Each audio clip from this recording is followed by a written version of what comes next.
Facebook'ta bir arkadaşının kader kurbanı diye tanıttığı Manisa'nın Kırkağaç ilçesinde yaşayan Oktay Tayfun Bölge aslında tam bir cani. 1989'da kardeşini, 1996'da da bir çocuğu öldürdü. Sonra da onu parçalara ayırıp sahibi olduğu lokantada halka yedirdi.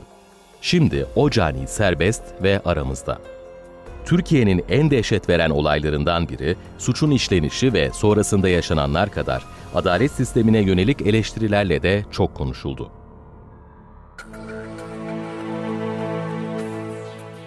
Manisa'nın Kırkağaç ilçesinde 1996'nın yaz ayları oldukça sıradan geçiyordu. Bölge halkı günlük hayatına devam ediyor, kahvehanelerde sohbetler, siyaset ve spor tartışmaları üzerinden yürüyordu. Ama çok yakında sadece ilçenin değil, tüm ülkenin gündemini değiştirecek bir olaya tanıklık edeceklerini bilmiyorlardı. Kırkağaç'a bağlı İlyaslar Köyü'nde yaşayan Kurt ailesinin en büyük sorunu geçim derdiydi. Okulların tatil olmasının hemen ardından evin en küçük oğlu Mustafa da ailesine destek olmak istedi. Babası ona ilçe merkezinde bulunan sanayide çalışabileceğini söylediğinde memnuniyetle kabul etti. 3 ay için bile olsa çalışıp para kazanmak, en azından kendi masraflarını çıkararak ailesine destek olmak istiyordu.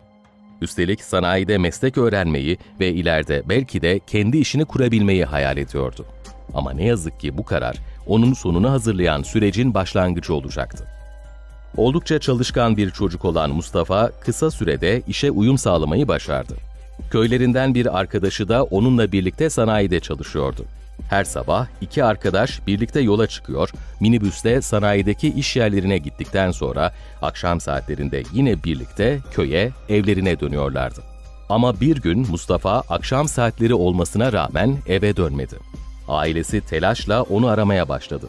Merkezle köy arasında gidebileceği her yeri arayıp tüm tanıdıklarına onu sordular. Ama sonuç yoktu. Jandarmaya haber verildi ve arama başlatıldı. Umutla bekleyen aile günler boyunca Mustafa'dan bir haber almak, onu sağ salim kucaklamak için dua etti. Ama tüm çabalara rağmen en ufak bir ipucu bile yoktu. Aradan 17 gün geçti. Çaresiz Kurt ailesi oğullarının bulunması için dua okutmayı planlamıştı. Acılı anne kapı kapı dolaşıp tüm köylüleri davet ederken kestirme olarak kullandığı eski zeytinlikte oğlunun elbiselerini buldu. Büyük bir heyecanla çalıların arasını inceleyen kadın bir kafatası bulduğunda kendini kaybetti. Büyük bir panikle eve koşarak eşine durumu haber verdi. Kısa süre içinde jandarma ekipleri olay yerindeydi. Çalıların arasında birkaç kemik daha bulundu. Kemiklerin üzeri bıçak benzeri bir aletle kazınmıştı. Haber ilçede büyük yankı uyandırdı. Yaşananlara kimse bir anlam veremiyordu.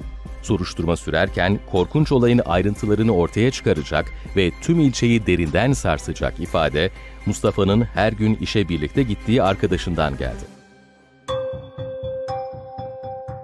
O gün Mustafa'nın yanında olduğunu ama korkusundan şimdiye kadar konuşamadığını söyleyen çocuk olayı tüm ayrıntısıyla anlattı.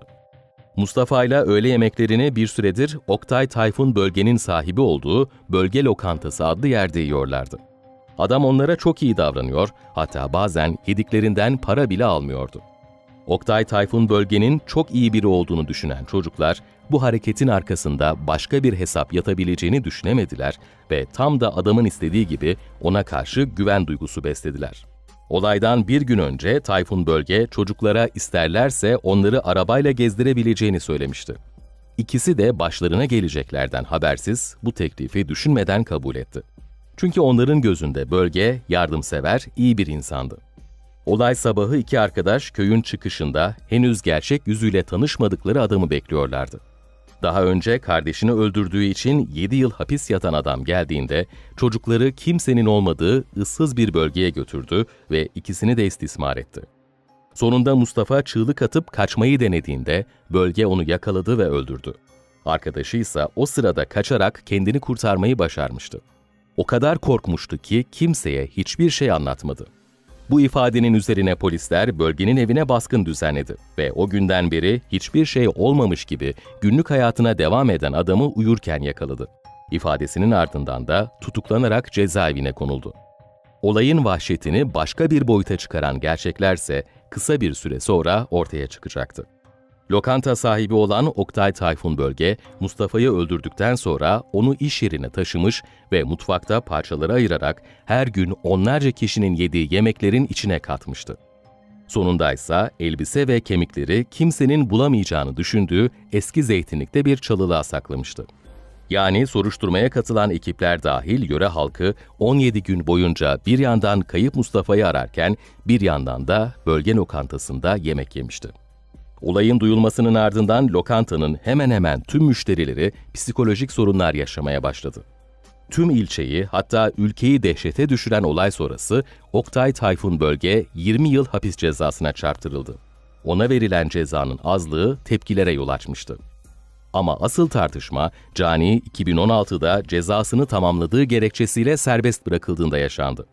Önce Kırkağaç'a geri dönen Bölge, ilçe halkının tepkilerinin ardından gizlice taşındı. O günden sonra da kendisinden haber alınamadı. Önce kardeşini öldürüp 7 yıl cezaevinde kalan, ardından bir vahşete imza atsa da 20 yıl sonra serbest bırakılan Oktay Tayfun Bölge vakası, adalet sistemine yönelik ciddi eleştirilere sebep oldu. Peki siz ne düşünüyorsunuz? Size göre katil ne ceza almalıydı? Yeni videolarda görüşmek üzere. Hoşça kalın.